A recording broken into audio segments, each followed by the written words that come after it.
costuma fazer bem.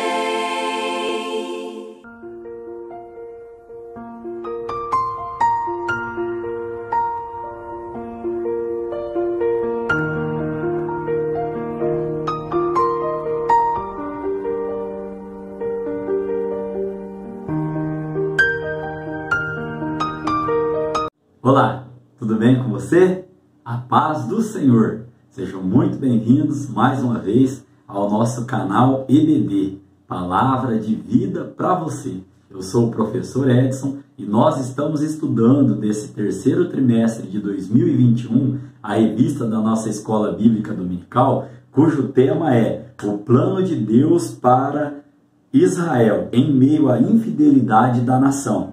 As correções e os ensinamentos divinos no período dos reis de Israel. Nós estamos estudando, para você que está chegando agora, desde o reinado ali de Salomão, né, até o cativeiro babilônico, livro de 1º e livro de 2º Reis. Agora nós vamos começar a falar um pouquinho mais especificamente em 2º Reis, porque a nossa aula de hoje ela está começando e ela tem como tema o ministério de Eliseu. Na aula anterior, nós falamos, que como se deu o processo de sucessão, de Elias para com Eliseu, como foi ali que tudo aconteceu. E estas aulas, tanto a lição de número 1 até a lição de número 6, já estão postadas no meu canal EBD, ali no YouTube e também na minha página do Facebook. Também tem uma lista de transmissão pelo WhatsApp,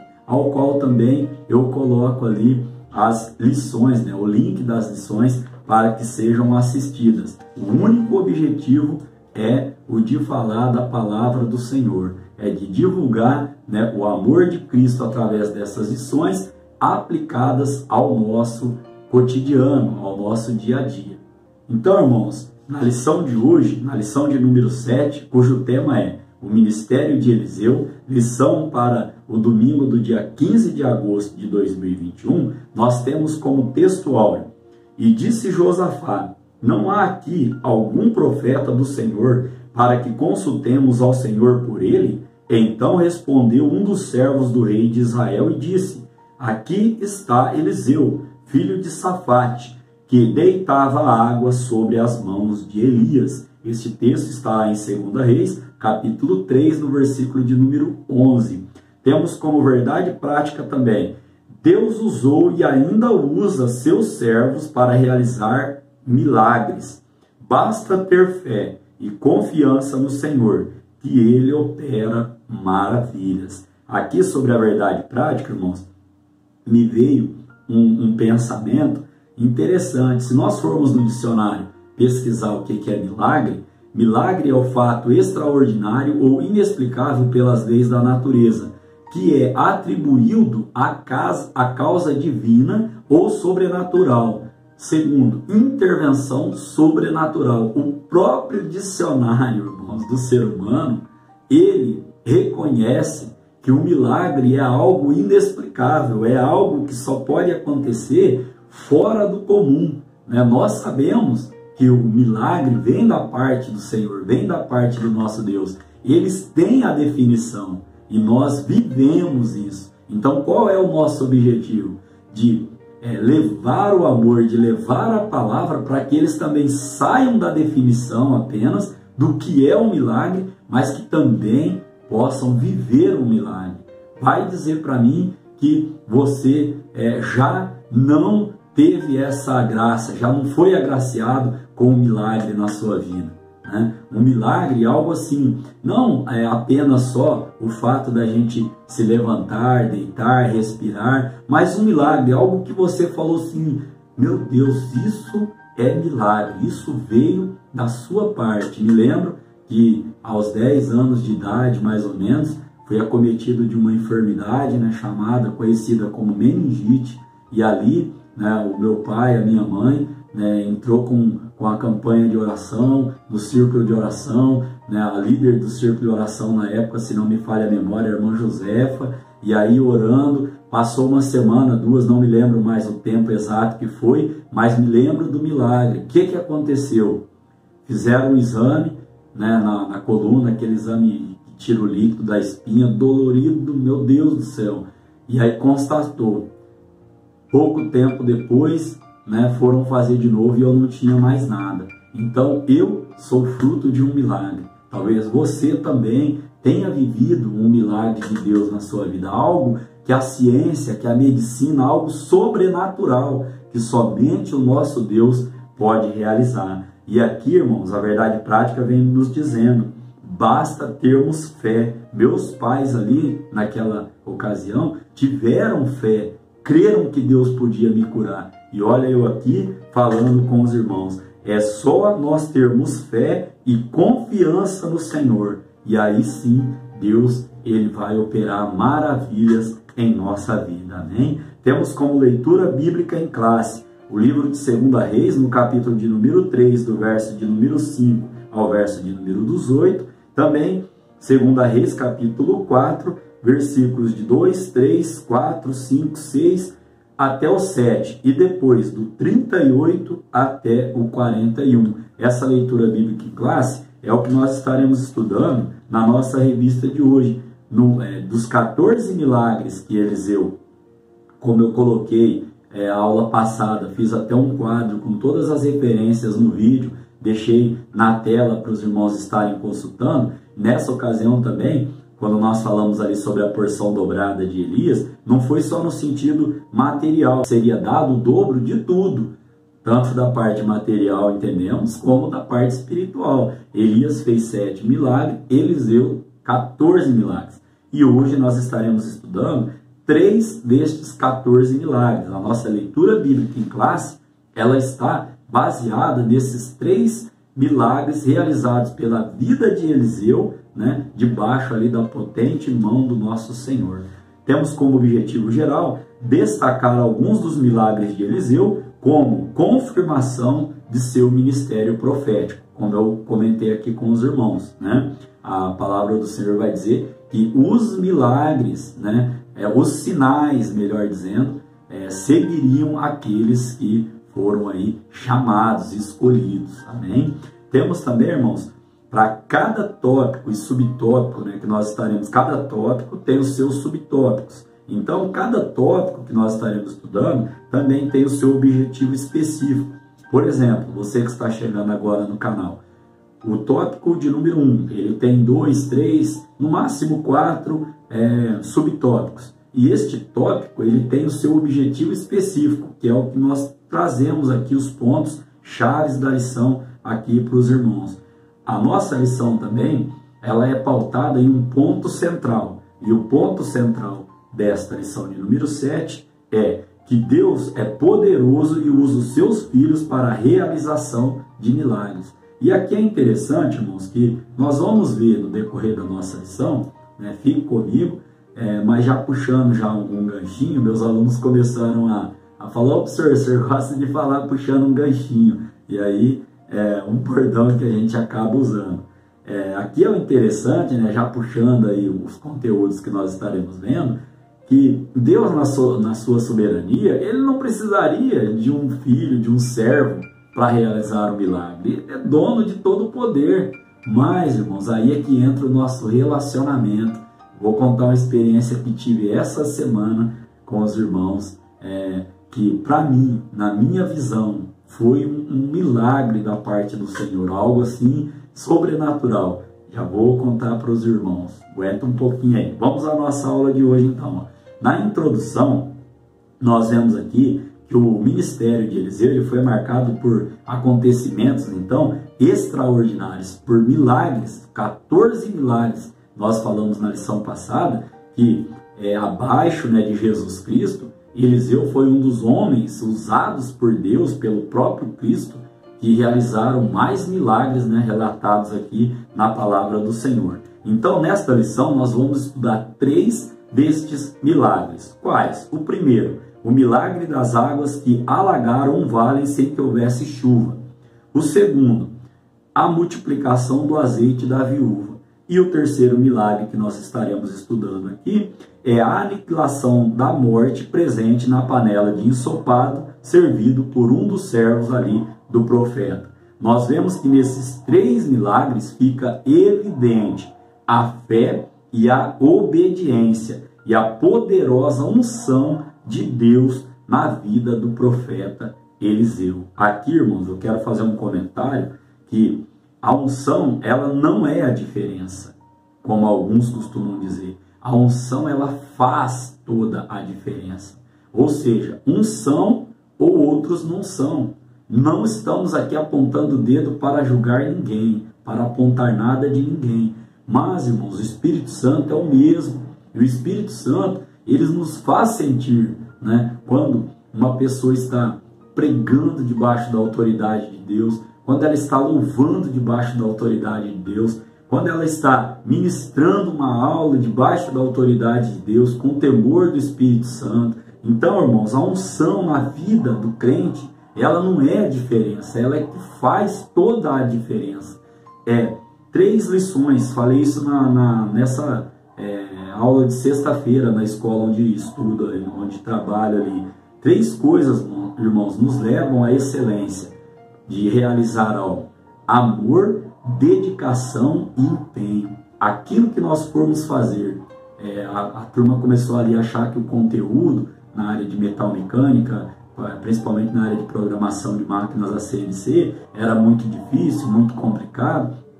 Aí eu parei a aula para fazer o momento motivacional que nós temos lá. E eu falei: olha, turminha, tudo que você bate o olho pela primeira vista, você acha complicado, você acha difícil. Só que o que nos faz chegar a uma excelência, o que nos faz atingir o nosso objetivo, é quando nós fazemos, quando nós estudamos, no caso, na sala de aula ali, com amor. Porque não adianta você estar aqui obrigada. Estou aqui porque eu estou obrigada pelo meu pai, pela minha mãe, estou aqui pelo salário que a empresa me paga para estar estudando. Não, você está pelo motivo errado. Você tem que transformar isso em gosto, em amor, né? Então, o amor, empenho, né? O empenho que você faz, né? Eu estou aqui, vou fazer com amor.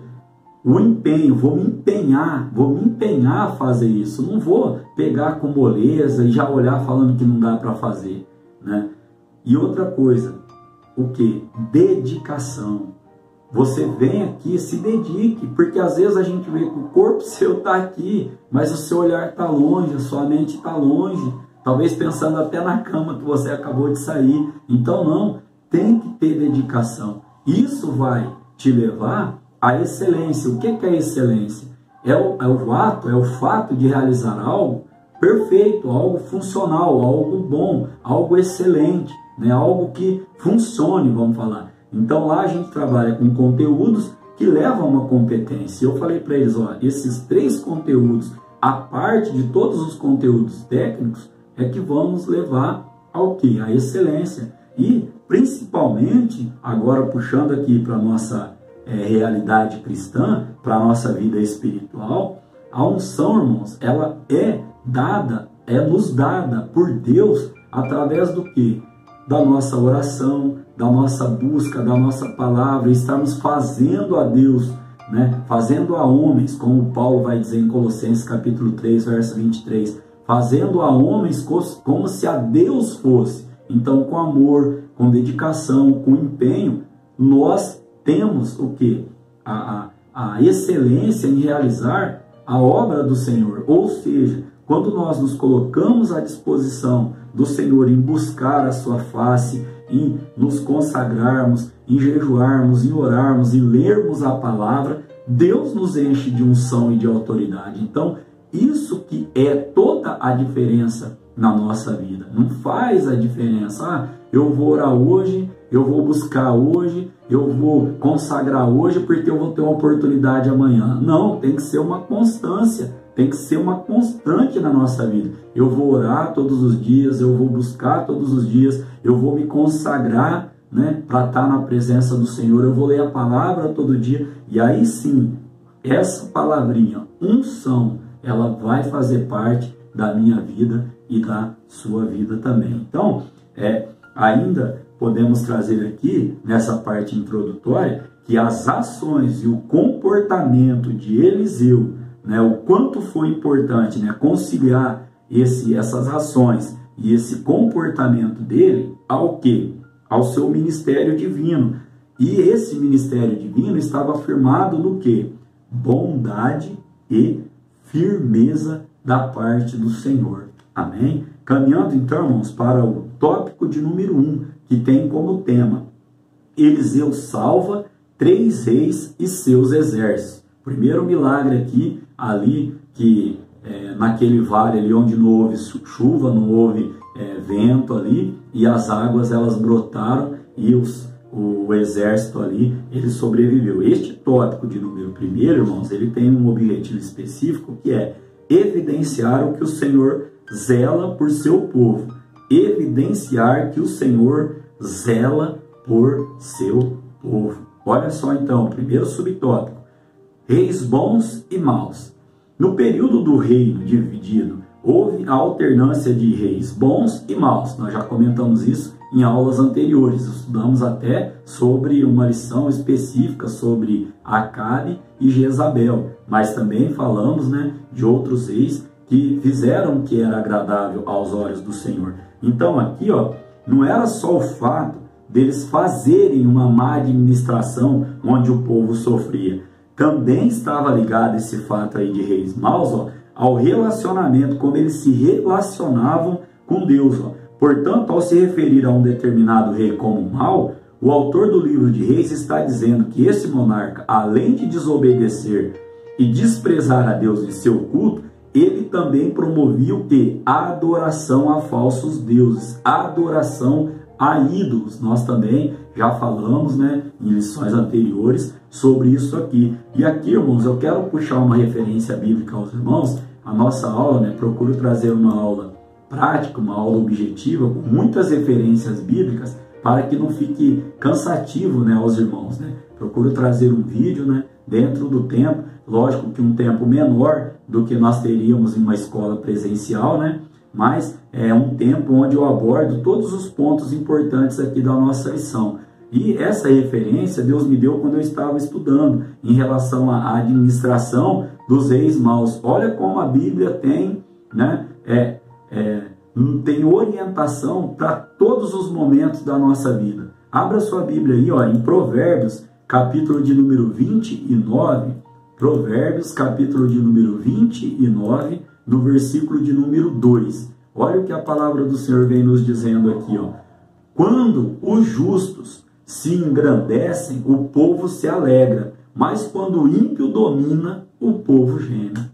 Olha aqui então, irmãos, o que acontecia? Quando um rei que fazia tudo o que era mal aos olhos do Senhor estava ali no poder, o povo gemia.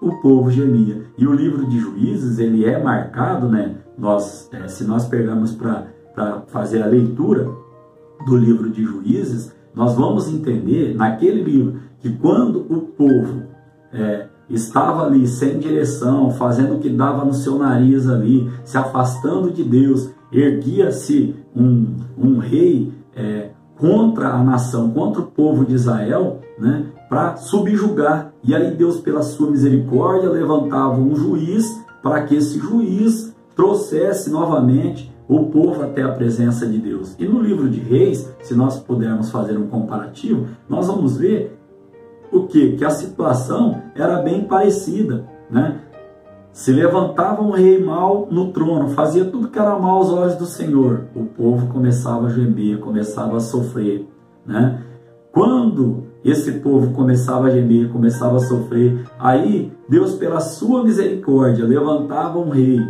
que fazia aquilo que era agradável aos olhos do Senhor. Logicamente que o povo caía em perseguição, que nós vamos ver aqui que até os alunos ali de Eliseu começaram a ser perseguidos. Mas aí o que acontecia? Deus, pela sua bondade, dava o livramento. Olha só a explicação que nós temos neste primeiro milagre aqui, que nós estamos estudando agora, que é o milagre das águas que alagaram um vale. Olha só no subtópico de número 2. 3 reis vão à guerra contra os moabitas. O rei dos moabitas era o rei Mesa, naquela oportunidade ali. Jorão era o rei de Israel, que como seu pai Acabe fora reprovado pelo Senhor. Só que Josafá, rei de Judá, era considerado um excelente monarca, em razão de promover a adoração ao verdadeiro Deus. Então olha aqui, está agora Josafá, que era um bom rei, fazia o que era bom aos olhos do Senhor. E estava ali Jorão e o rei, né, dos Moabitas se levantaram. A Bíblia não vai nos trazer referência, irmãos, e nem o nome do rei de Edom, né? Ela não traz, ela só fala que era o rei de Edom. Sabemos pouco diante da Bíblia sobre este rei de Edom. Eu até pesquisei para ver se eu encontrava e tal, mas a conclusão que eu cheguei é que a Bíblia não traz o nome desse rei. Talvez ele era um vassalo ali de Judá, uma referência que nós podemos estar lendo, 2 Reis, capítulo 3, no verso de número 9, que vai dizer, né, que partiu o rei de Israel e o rei de Judá e o rei de Edom.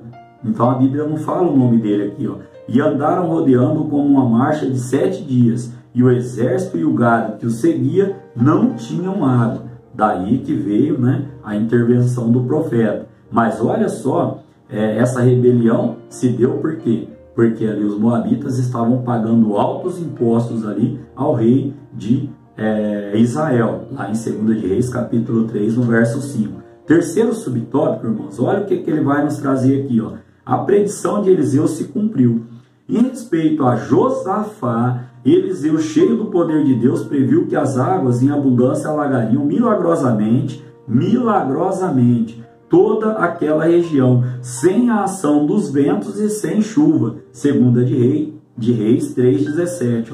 O Senhor não apenas realizaria este milagre, mas também lhes integraria a vitória sobre os moabitas, lá no versículo de número 18. Ou seja, irmãos, Deus sempre faz mais do que nós pedimos a Ele. E aqui é interessante, né, nós entendemos aqui, porque vamos estar vendo na leitura bíblica em classe, que no verso de número 11, ó, quando lemos ali no texto áureo, e agora reforçando, né, quando ele diz assim, ó, disse Josafá, não há aqui algum profeta do Senhor para que consultemos ao Senhor por ele? Aí, ó, lá no verso 14, irmãos, Eliseu diz assim, ó, vive o Senhor dos exércitos, em cuja presença estou, que se eu não respeitasse a presença de Josafá, rei de Judá, não olharia para ti, nem te veria. Ele falando aos outros dois reis ali que não agradavam. Mas qual a lição que nós tiramos aqui? Se tiver um justo sequer, eu não destruirei a cidade. Oh, glória, né, irmãos? Então, ó, a síntese deste tópico de número 1, onde nós vimos aqui sobre reis bons e reis maus, também falamos sobre os 3 reis que foram à guerra, e por causa de um rei que estava na presença de Deus, Deus deu ali o livramento ao exército. Falamos também sobre o que Eliseu falou, o que ele predisse antes, ou seja, aquilo que ele falou que ia acontecer no sobrenatural, milagrosamente aconteceu. Síntese, não importa se as pessoas infiéis existirem no meio dos fiéis, o Senhor sempre irá intervir a favor do que os temem. Amém? Tópico de número 2, irmãos, vai tratar o tema Eliseu aumenta o azeite da viúva, o segundo milagre que nós estaremos estudando aqui. Este tópico tem como objetivo específico demonstrar a fé e a confiança da viúva de Sarepta. Fé e confiança. A gente pode até acrescer aqui que ela também obedeceu, né?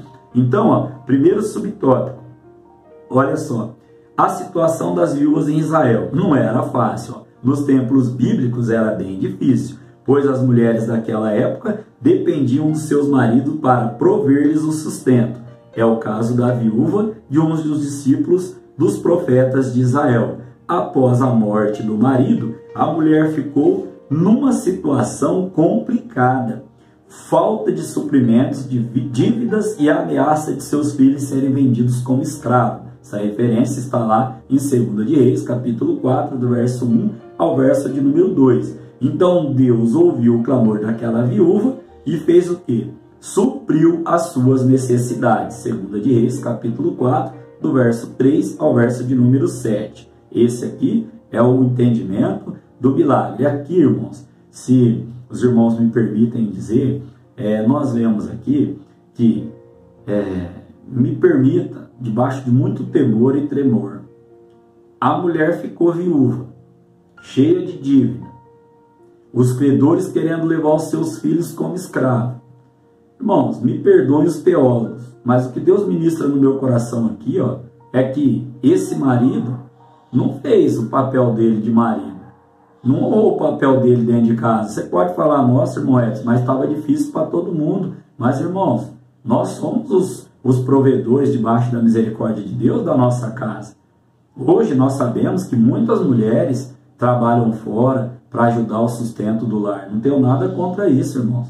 Não tenho nada contra isso. Mas eu sei também que tem uma geração que fica. Dá uma olhadinha lá em Juízes capítulo 4. Deus levanta Débora, e Débora casada saía de dentro do seu lar para guerrear. Mas Deus levanta Jael também, que guerreou dentro de casa, matou a referência maior do exército inimigo, né, que foi Císara. Então, o que eu estou querendo dizer aqui aos irmãos, debaixo de muito temor, para mim, na minha opinião, esse maridão aqui, ele não fez o papel dele de marido. Quando ele morreu, ele deixou a mulher cheia de dívida. Quando ele morreu, os filhos dele, a prole dele, a herança genética dele, ia, né, ser escrava. É que Deus interviu nessa situação, mas eu não vou tirar a responsabilidade desse camarada aqui não. Então, se está servindo para você essa palavra, qual o papel que você está exercendo dentro da tua casa?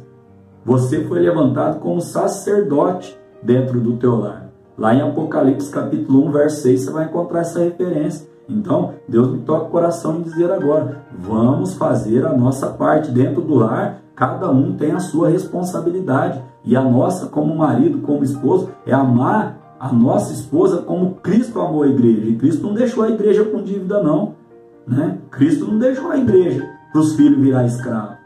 Eu entendo assim essa palavra e esse contexto aqui, irmãos. Caminhando para o segundo subtópico. Uma única botija de azeite foi suficiente para Deus operar o milagre. Aqui nós vamos ver que o profeta disse a ela que tomasse vasilhas emprestadas com os vizinhos e que ao entrar em casa com os filhos, fechasse a porta. A ordem era derramar em cada vasilha disponível o pouco de azeite que possuía e pô-las à parte à medida que ficassem cheias. 2 de Reis, capítulo 4, do verso 2 ao verso 4. Foi justamente isso que ela fez. Por isso que eu disse aqui, né, que podíamos acrescer aqui, lá no objetivo específico, que era demonstrar a fé e a confiança da viúva, também falarmos da obediência. Porque não adianta nada o homem de Deus falar contigo e você não obedecer, né? Então, terceiro subtópico vai trazendo um pouquinho mais sobre o que é fé e obediência e família unida. Aqui ainda, irmãos, podemos falar aos irmãos, né, dentro desse contexto aqui, um pouquinho mais sobre obediência. Vamos ao subtópico de número 3. Fé, obediência e família unida. Neste episódio da multiplicação do azeite, o que nós percebemos? Que a fé e a obediência são ingredientes necessários para que as bênçãos divinas sejam abundantes na vida de quem crê. Hebreus capítulo 11, no verso 6, a parte A, nós vamos encontrar essa referência aí. Então, basta trabalharmos com o que Deus já nos deu e exercer a fé em sua palavra. Ao pedir à mulher para fechar a porta, olha que interessante, o profeta indicou que o milagre deveria acontecer na intimidade do lar, dentro da casa. Isso significa que Deus se agrada, irmãos, de uma família unida em torno de um ideal sagrado. Ou seja, irmãos, aqui foi me dada a oportunidade esta semana de poder trazer a palavra em um culto, de trazer a mensagem de Deus. E eu estava ali, irmãos, tremendo como vara verde. Deus já havia confirmado a palavra, já havia me dado a palavra, só que nós somos seres humanos. E eu estava ali buscando, irmãos, em Deus, Senhor. Deus usou uma irmãzinha, né, para chegar no meu ouvido e falar assim, tudo quanto eu te dei, entrega para a minha igreja, porque já tem endereço. Irmãos, aquilo o Espírito Santo me tomou e me encheu com autoridade, irmãos, que eu sei porque foi falado, porque eu já tinha sentido, mas Deus, olha o milagre, irmãos, isso é coisa sobrenatural, não foi de cura, né? Não foi um milagre grandioso, Mas no meu íntimo eu orei e comentei com minha esposa depois, falei, nossa, como que um Deus todo-poderoso, onipotente, onipresente, ele olha para um vermezinho como eu na terra, usa alguém para falar, filho, eu ouvi o teu clamor, vai nessa tua força, eu já te dei unção. Olha, irmãos, isso é milagre de Deus, isso é autoridade de Deus na nossa vida. Então aqui, irmãos, ó, fé, obediência e família unida, receita para nós chegarmos no céu. Olha que glória, irmãos. Então, na síntese deste tópico de número 2, né, onde nós aprendemos sobre a situação difícil das viúvas lá na época de Israel, talvez hoje não seja tão diferente. Também aprendemos aqui, irmãos, sobre que ela só tinha uma botija de azeite e foi o suficiente para operar. Que Deus me toque o coração, irmãos, em dizer ainda o seguinte, a ferramenta para a tua vitória já está dentro da tua casa, já está. Volto a dizer aos irmãos, Jael, ela tinha uma estaca e um martelo, e ela sabia usar essas ferramentas, e as ferramentas já estavam ali dentro da casa dela. Tem muita gente querendo buscar a ferramenta fora, quando Deus já deu a ferramenta em casa. Estaca de madeira, madeira tipifica a lenha é oração. Martelo, Jeremias vai dizer em Jeremias capítulo 23, no verso 29, não é a minha palavra fogo, diz o Senhor, e o martelo, e como o martelo que esmiuça a penha. Então nós já temos palavra e oração. Isso, irmãos, já é suficiente, não existe método novo, o método continua o mesmo. Oração e palavra para recebermos as bênçãos do Senhor. Amém? Olha só então a síntese desse tópico aqui, ó. Deus não necessita de coisas grandes ou grandiosas para operar milagres. Muitas vezes o instrumento do milagre já se encontra em nossas mãos. Você pode glorificar a Deus por esta palavra? Deus já te deu a ferramenta para você alcançar o teu milagre. Basta ter fé, crer no Senhor, ter o que, irmãos? Aqui, obediência, para que o nosso milagre, ele aconteça. Amém? Temos inúmeros outros exemplos. João capítulo de número 2, ali Jesus naquela festa, naquele casamento, né? O vinho, Maria chega e fala assim, ó, o vinho acabou. E Jesus olha para ela e fala, o que tenho eu contigo, mulher, ainda não é chegada a minha hora. Olha, irmãos, e ali Deus já sabia, Jesus já sabia o milagre que ele ia fazer, só que não era chegada ainda aquela hora para que acontecesse. Ou seja, o milagre, seu milagre já está pronto, já está pronto. O que nós precisamos fazer? É plantear, é nos preparar, é nos organizar para recebermos o milagre da parte do nosso Deus. Amém? Então aqui, irmãos, caminhando para o tópico de número 3, a morte que havia na panela. Este tópico de número 3 também tem o seu objetivo específico, que é sinalizar o ato de fé de Eliseu.